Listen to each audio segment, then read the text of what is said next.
the Chateau, which is 500 to all on the Dolces after resolving the effective ticket in Salon. But you know what? For good measure, let's also bring a Petting Cesseur to the party. We'll go to the battle phase, get in for 19, 21, 28, and that should be it. So it's time for that old imported Game 3, and my old nemesis in the grip. 3 pieces of non-engine looks good, but we don't really have a starter. This pot of Crosby has to resolve through a troll. Unfortunately, our opponent has a copy of Bonfire to contest this imperm. They're going to go Poplar into the field spell into, of course, Snake Bellstar, into the moon. Here they can activate Snake Snake Bellstar, and now it's time to just do it. We'll Ash the Requiem, but they just have so much extension. OSS into Oak from hand. Ideal, but it is enough. We're going to go ahead and set that Poplar and then special summon that Ash, activate effectively Oak, setting the Poplar for a Flamebirch Dragon into an Ivy Masquerena into the Flamebirch effect in order to summon Ash and Oak, and from here, from Princess, we'll bring back the Flamebirch, go into an Amblo Whale. This Flamebirch target the Masquerena and pass turn. Not the flashiest board, but still a really good one. That's one of the better draws remaining in our deck, this Petting Cesseur. They're going to go for the field spell. We do go for the Fenrir here. Maybe correct to play around Droll post board, but want to be able to fire the Fenrir if they have a Droll on res. They're going to chain Ash, and unfortunately, I think it's probably time to scoop them up. So we're back to the deck, and shoot, I guess they needed a longer in the oven. Let's do the pros and cons. First, the pros. 1. The new kitties give you a way to extend further and search further within the deck, and alongside the Furnace Elves, this gives the deck ample material to get to its end board. 2. While we're talking about the end board, the new end board with the addition of Olafraz means you now have an extremely powerful interrupt, the ability to shuffle 2 cards, non-targeting from your opponent's field, backed up by a negate and a bounce trap. That's hard for any deck to get through. And 3. The original Tiramisu is just as strong going second. Being able to get her effect pretty much guarantees that you win, and the deck gets to play other going second cards like the Furnace Elves, Extenders, and Fenrir. And the cons. 1. Deck is weak to hand traps. Playing too many Salon increases your chance of breaking on spells instead of names or having dead Furnace Elves, but you also need to be able to see an Extender to play through most hand traps, and only really specific hands are going to be able to play through 2. Roll is devastating, and paired with another hand trap, it likely just ends your turn. You can play Cross Out and Called by the Grave to prevent this for lower impact hand traps, but unless you draw an incredibly good hand for an early Glass Suit play, cards like Nibiru will kill you. 2. Most of the deck's going second capacity in engine requires it to be able to establish 2 monsters on field, which is kind of rare these days. Fenrir and Board Breakers do make this more of a reality. Decks like Branded and Chimera specifically create a remove field presence and wipe you off of the map. And 3. Finally, due to the need for outside engine extenders and crossout, you don't have a lot of space to run defensive cards, so you're going to struggle to fit in 12 to 15 like other decks in the format get to. Overall, the new support is a real sweetening of the pot, but this dessert isn't yet deserving of a Michelin star this meta. So that's that. These 10-minute testings are subsidized by, and occasionally suggested by, my patrons. So I'm going to rattle off the names of some of the higher tier ones right now. Thank you all so much. Without you, this wouldn't be possible. Slifer274, Elena Tincher, Alex Perea, Allison Elliott, Ali, Brett Henry, Tanner, Seaweed, Darkmaster Zork, Urban Dragon, Devin Senpai, DJ Elefante, FPS Lord Derp, Gravity, John Piet, Juan Cruz Avila Zati, Nightmare, Eagle Rights, Lockstone, Luis Hernandez, Master of Faster, Matthew M. Durezzo, MBT Flame Dolce, Mike Carlotti, N54 Lionheart, Nebula Yu-Gi-Oh!, Project Mercury, Rubes Lucky, Troy Says Bioreach is Gay, Vincent Storm, Nick, Wonder Waffle, Your Pot of Greed Does What? And you.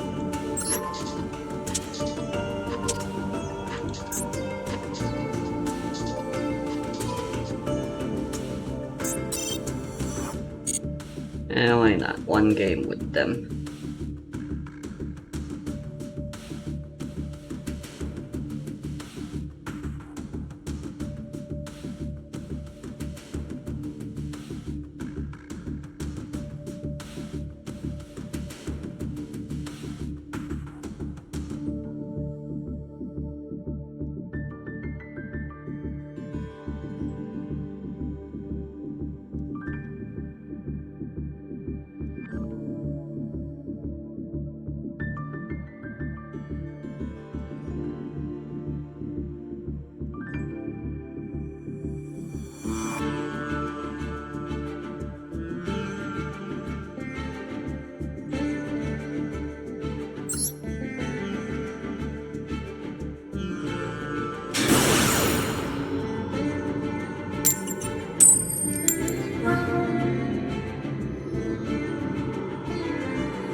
Bizarre Adventure at a glance usually defined by its main character design, supernatural factors, just all around but let's say a layer beneath the exterior, as you feel. We have a narrative journey with well-executed themes meant to resonate with the experience. Now, Hirohiko Araki, the leader of JoJo's Bizarre Adventure, offers insight into the series' true nature. See, JoJo's is an ode to life and a celebration. Without help from machine knowledge, the main characters face dangers with their body as their only weapon. For me, the principle. More to that quote, get the general idea. Now, this quote shows us Araki's intent way of human struggle and triumph. The style of writing is our basis of what stories were meant to do. And when it comes to this common theme used in our stories, JoJo excels. The characters are allowed to be more vulgar and human-like to some extent, which makes them feel a lot more authentic and relatable. While other manga may shy away from these portrayals and maybe more romanticize everything, JoJo's actually goes on to embrace them, creating a unique connection with the audience. Now, JoJo's impact is further amplified by its distinct art style, characterization, overall aesthetic. These elements work in tandem with the narrative to drive home the themes and the messages that Araki seeks to convey. JoJo explores such the cyclical nature of conflict, weight of inherent legacies, and how these legacies can decline or grow. It delves into more, so in this, I guess, say, analysis, feels more like just an assessment. I'm going to be examining 1 to 2 themes in each part of JoJo's Bizarre Adventure to shine a light on this story's crucial elements. Now we're going to be starting off with Phantom Blood. Now, Phantom Blood sets the foundation for the series' exploration of human nature and legacy. 2 prominent themes emerging from this arc. The first, I'd like to the duality of human nature. We're presented with a stark contrast between its 2 main characters, Jonathan Joestar and Dio Brando. The juxtaposition serves as an exploration of how individuals choose to react to their circumstances and what they prioritize in their life. It's a basis that reflects in the rest of the series. You have Jonathan, raised in a nurturing environment with all his needs, chooses to prioritize protecting those who are close to him, or just in general, and being a positive force in the world. His upbringing provides him with a strong foundation, but it's his personal choice to embody righteousness and nobility, which defines his character. His choice resonates with the others, as seen in his influence on a character like Speedwagon, inspiring goodness in those around him. And Dio, with his early life experiences, including the loss of his mother and his father's negative influence altogether, shaping his worldview. However, it's Dio's choice to prioritize self-preservation and power above all else, as that's what truly defines him.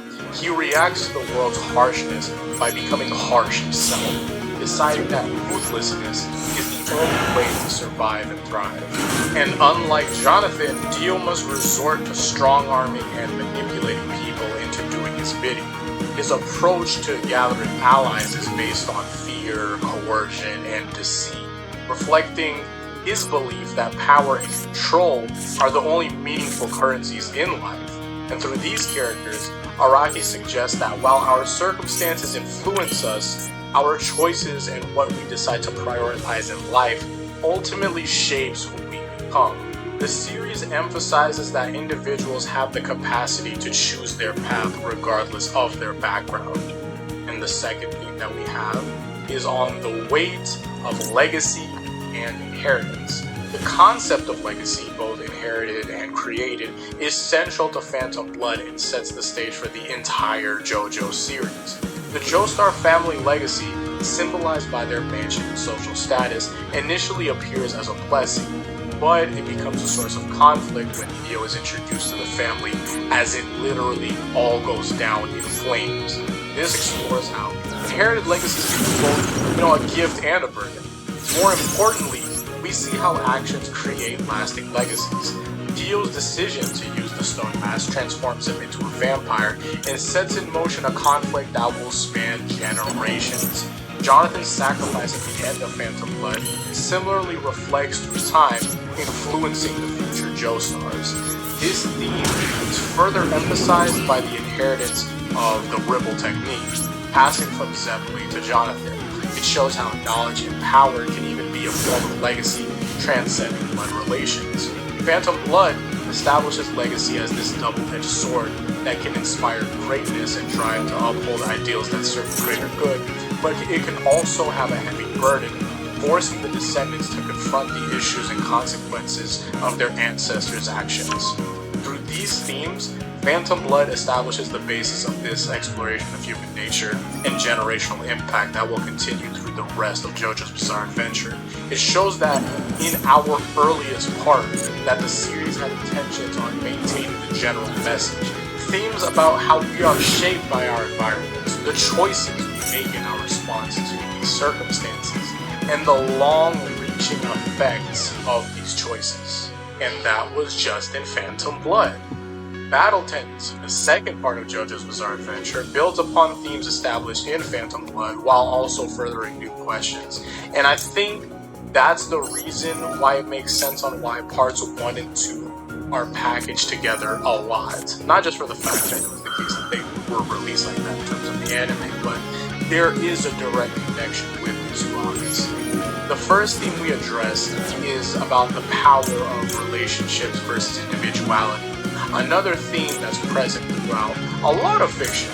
I'm not going to guess you on that. That's a lot of fiction due to teamwork making the dream work. But the angle is interesting for how short of a time that it had been in this part. The Pillarmen initially served Mars' goals, but to their own sense of identity. Oops, I have not special summoned this audio. This shows that even in a group focused on individual power, bonds can form and influence actions. Caesar's character arc embodies the shift from individualism to valuing relationships, and then going back into individualism for a time being, and after that going back into relationships. He starts as a loner, reflecting his past, but through interactions with Joseph and others, he realizes that the strength is in bonds. The contrast between Wamu and Joseph's battles highlights the power of connections. Wamu sacrifices himself for Kars' goal and his own honor, while Joseph wins using both his skills and Caesar's inherited power. This victory, achieved with Caesar's help, even after death, emphasizes the enduring strength of human bonds. Kars and Joseph's responses to losing allies further illustrates this theme. Kars shows no growth from his comrades' defeats, while Joseph carries forward the strength and lessons from all of his encounters. This difference is the power and value of human connections. Kars' painful relationship with his people adds nuance to the theme. His creation of evolutionary power for his race suggests care and love, but his flawed methods and ultimate self-prioritization reveals the danger of this extreme individualism. And this, a bit of complexity, shows that even seemingly individualistic characters can have these layered motivations and relationships underneath. Our second theme being essentially ethics of progress and the nature of superiority through its characters and contrasting philosophies and abilities. Because see, the Pillarmen, especially Kars, embody the pursuit of evolution without, ethical boundaries. Their experimentation on their own people and quest to become the ultimate life form challenges our understanding of, moral limits in scientific and personal advancement. Joseph's journey presents an alternative of strength and superiority, despite lacking common abilities compared to Caesar, who had originally been the better trained fighter. Joseph succeeds in the end with his quick thinking, adaptability, and occasional luck. This demonstrates that the true strength stems from perseverance, creativity, and the ability to learn and adapt rather than innate gifts, some sort of cheat code that potentially has some sort of connection to our current day lives, you know, a big one. But you get the idea. His occasional luck can also be potentially attributed to his Hermit Purple related power that he receives due to this extreme common ability. I have a whole theory on that, and I have a whole thing back in. You can't really get rid of me on this type of thing. And now the contrast between Cars and Joseph challenges conventional notations of superiority. No, Cars, the perfect being, is ultimately defeated by Joseph, a human with inferior raw abilities, and just, he sucks. Nice. It just all merit, like, he just should. But this outcome suggests that superiority encompasses more than just physical or genetic advantages. Joseph's victory over seemingly insurmountable odds emphasizes the power of human ingenuity and adaptability. It shows that in the face of, you know, overwhelming power, human qualities like creativity and determination can still prevail. Cars had spent his time in the backseat throughout the entirety of the park, while Joseph had spent his time training and bettering himself. It suggests that true progress must be tempered with moral awareness, or at least, you know, pursuing with effort, and not only the goal, but the journey towards it. This isn't pure voiceless anymore. While it's a theme that leans towards the idea of being morally respectable and can make you all around superior, I would frame it a bit different. Because if greatness is a difficult road, and being better to others and yourself is in the same pocket of difficulty, then both roads should open you up to avenues of greatness that these others of, you know, just like apathetic, just scoping altogether, you just wouldn't be able to see, while you can. Moving on into part 3, now at its basis, Stardust Crusaders themes aren't hard to grasp, realistically speaking. Stardust Crusaders explores the theme of collective strength against overwhelming evil. Each member of the Stardust Crusaders has distinct powers and personalities that contribute to overall success, highlighting how diversity can be a team's greatest asset. This episodic structure of the journey to Egypt reinforces the theme of teamwork, because each encounter with a new champion requires the group to combine their abilities in creative ways. And there's just no single power that is sufficient to overcome all of the challenges present. Dio, as the primary antagonist, represents an overwhelming evil that cannot be defeated by individual efforts alone. His seemingly insurmountable power seems to highlight the necessity of this group's collective strength. The sacrifices made by team members throughout the entire journey, particularly those of, you know, Abdul and Kakyoin, they give way Lots to of the bestials today. of the bonds formed through shared struggle. These moments emphasize that the strength of the group is greater than the sum of its parts. Polnareff's character arc of one of a vengeful loner to a crucial team member further reinforces the series' message about transformative power of friendship and shared purpose. Through these elements, Stardust Crusaders expands on themes of previous parts while introducing the concept of stands.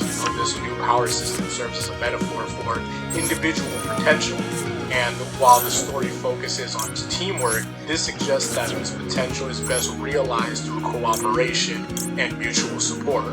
It's a great story overall, and the journey itself fulfills its purpose without too much of a focus on, it's not an insult, on a focus of thematic depth. Now, onto Diamond is Unbreakable. Two of the themes that I'd say encapsulate the general idea of what yyyy is the consequences of societal apathy versus active compassion, a theme that many have already recognized. And this might be a very big surprise, I'm not sure how often you consider this one, but I'd say a redefinition of the concept of masculinity and fatherhood. Now, these themes are brought to life around this focus on the weaknesses inside of people's hearts, which drives both character development and is the basis of Diamond is Unbreakable's stand abilities. Now, societal apathy allows to thrive unchecked in Morio, as with Yukagakira's long undetected crime. The town itself just seems as this almost mystical place where nothing goes wrong and everyone's happy, but the truth is a lot is wrong. Now, this part also shows how active compassion and a golden heart can combat this evil. Josuke Higashikata embodies this counterpoint to empathy. Despite his fear of turtles, for example, he heals an injured one after confronting bullies. This happens in the first episode. Most likely happens in the first chapter. This demonstrates that kindness can coexist with personal fears and flaws. This action illustrates how small actions of compassion can ripple outwards, positively impacting the community.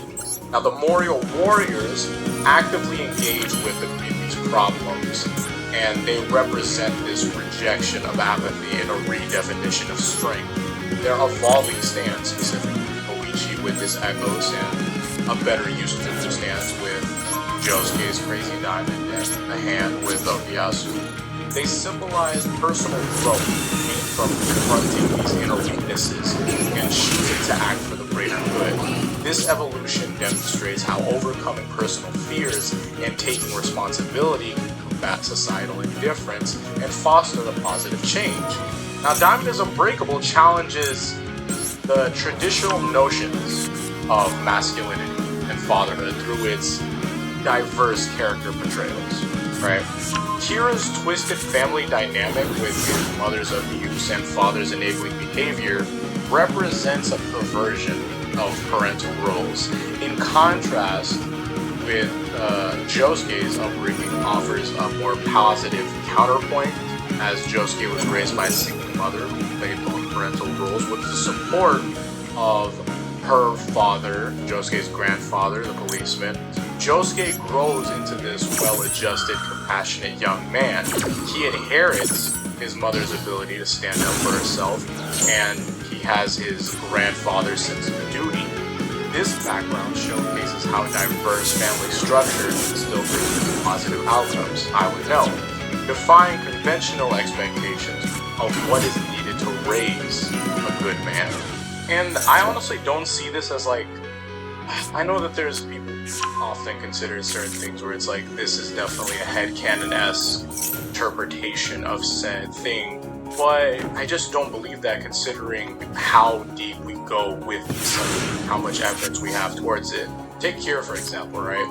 Kira's character further complicates this exploration of masculinity and fatherhood. His desire to be a true provider for a family reflects his base idea of wanting a small, comfortable life. It's not that this concept is possible, but it's the fact of the matter that if Kira hadn't been essentially greenlit in his behaviors and had instead worked out a lot of his issues, he may have truly found peace by ending up in a traditional family home, as he was robbed of one really early on.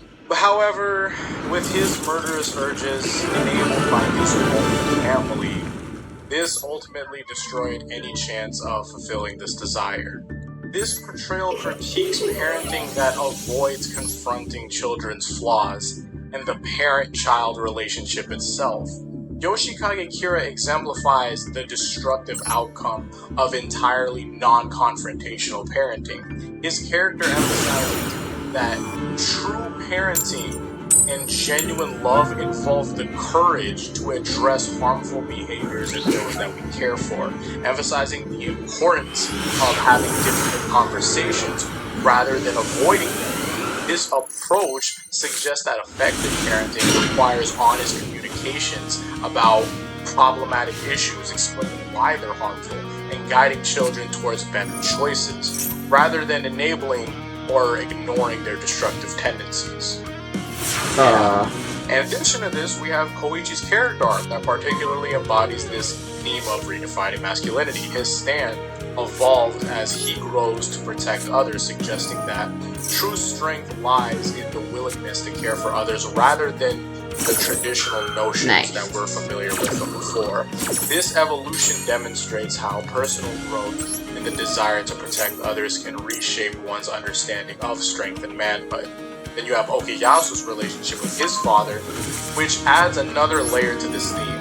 His father's transformation from a figurative monster due to his actions to a literal, immortal monster who's lost the ability to do evil represents the complex nature of familial bonds and forgiveness.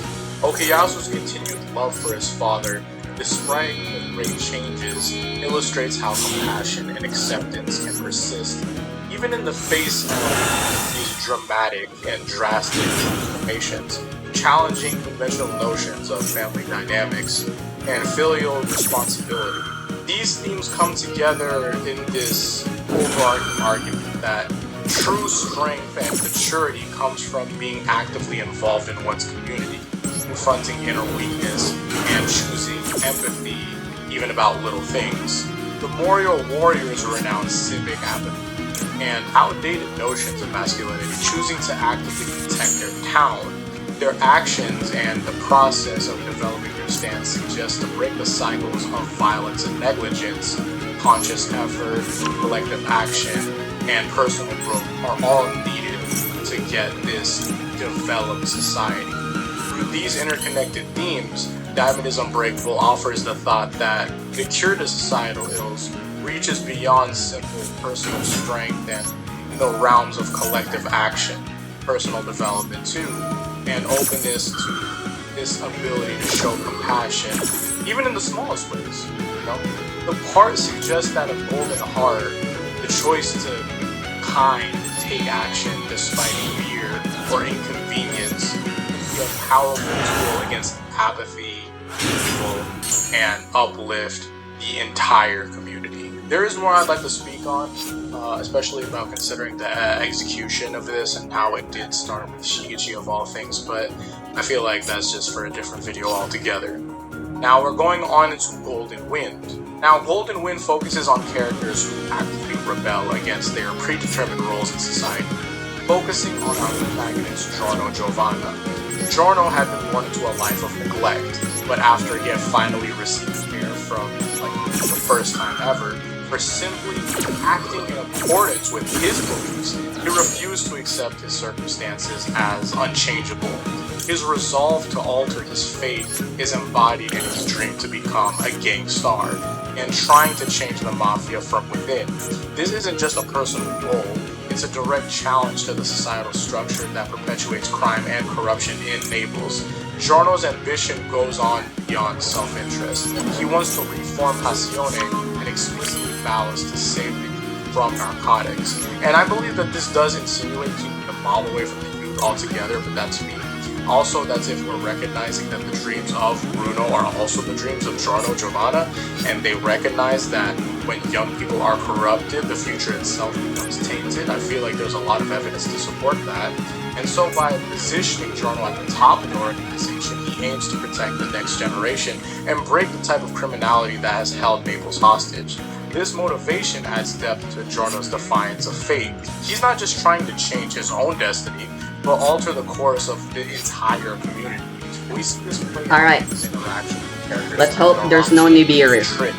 Both young people caught up in the criminal world through no fault of their own. Giorno's efforts go on to protect and empower them and reflect his larger goal of safeguarding the future. This theme extends to other characters as well.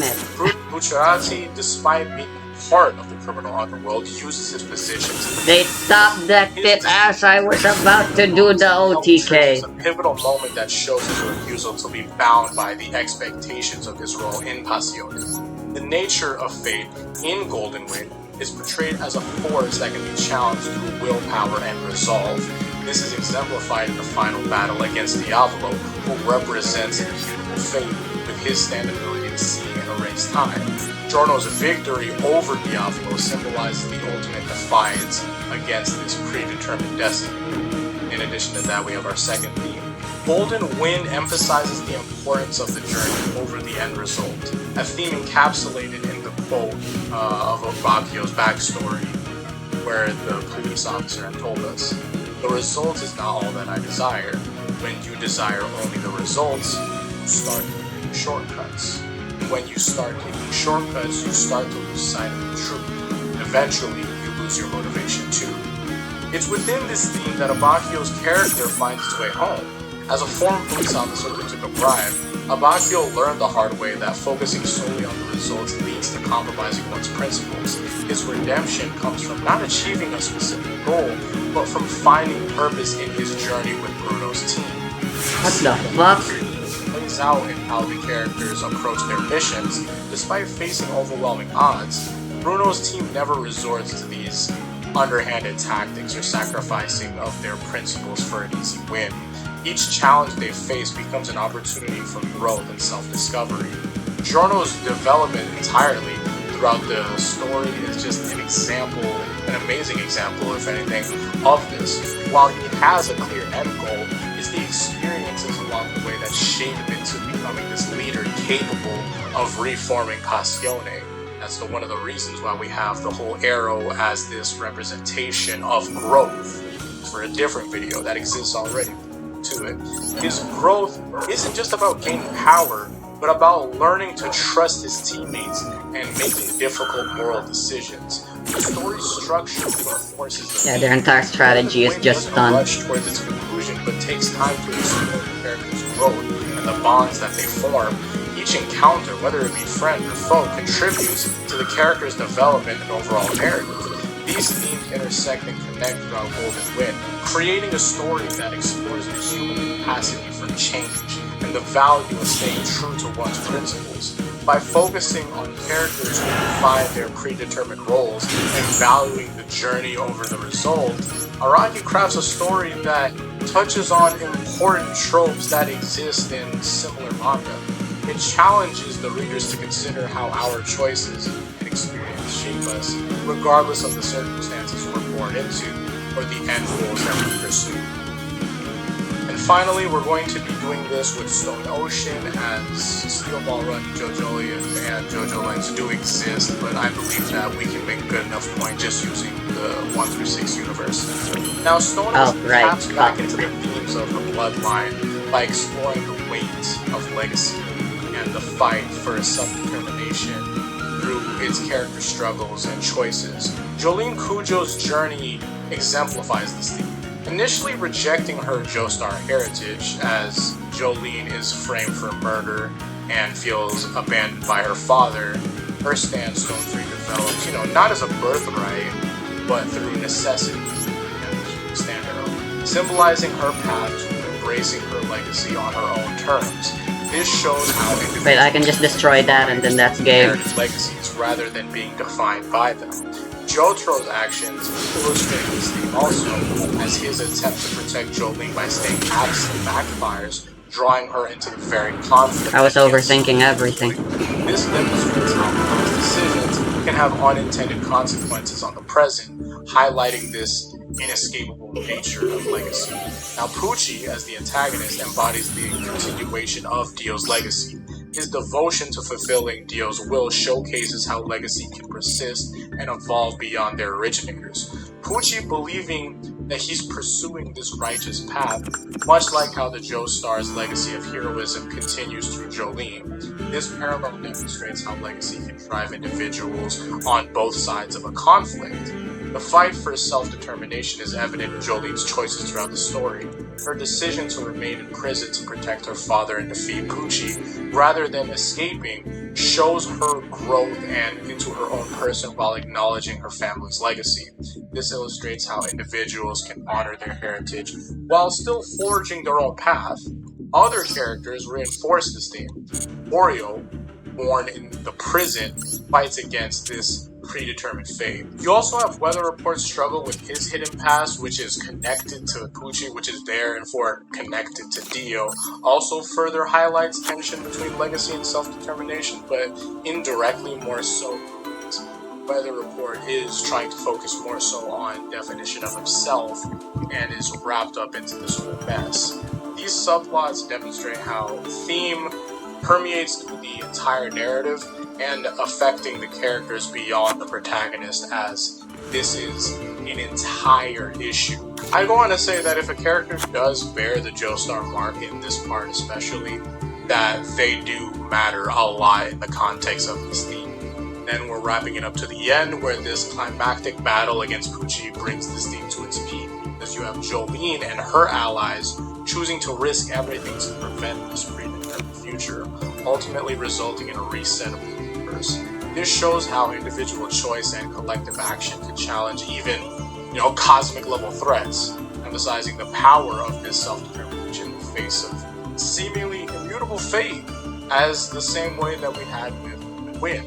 Now, Pucci's actions lead to this apparent end of the Joestar bloodline, seemingly to conclude their legacy. However, the true essence of what the Joestar legacy is the drive to fight for justice and protect others, and that survives through Emporio. Though not Joestar by blood, Emporio carries forward their spirit and values. This demonstrates that a legacy's true power lies not in bloodlines, but in their ideals and actions, which inspires others into doing. Conversely, Emporio's defeat of Pucci marks the definitive end of Dio's malevolent legacy. This contrasts highly in a key difference. While the Joestar legacy transcends blood relations and continues through those who embrace their values, Dio's legacy, focused on power and domination, fails to persist beyond those directly connected to him. Through these interconnected elements, Stone Ocean explores how individuals can acknowledge their past without being controlled by it, and how personal choices can shape not just individual destinies, but the fate of the world itself. Reinforces the idea that legacies built on positive values and selfless actions have the power to and influence others, even when the original bloodline ends. The story ultimately suggests that the fight for self-determination can lead to the continuation of worthy legacies, while bringing destructive ones to a close. It's beautiful, man. And at its core, this series is an advocacy of the power of human will against the weight of circumstance. It argues that while our origins shape us, they don't define us. From the earliest chapters to the final pages, our characters wrestle with chains of fate, family, society, yet they find strength to forge their own paths. This theme of autonomy evolves throughout the story. What begins as a straightforward conflict, innate virtue and nurtured cruelty, grows into a more nuanced exploration of self-determination. We see characters breaking free from predetermined roles, choosing to define themselves again with their legacies. But the story doesn't preach about, a blind rebellion. It recognizes that there's some inherited traits and cycles that are worthy of pursuing and preserving. The challenge lies between Arcana, of course, honor which to discard. This balance between respecting the past and forging the future becomes a central struggle for many characters. The struggle to learn, fail, the fight to do right, and acknowledge our issue, being able to do better than them. The story says that true strength comes from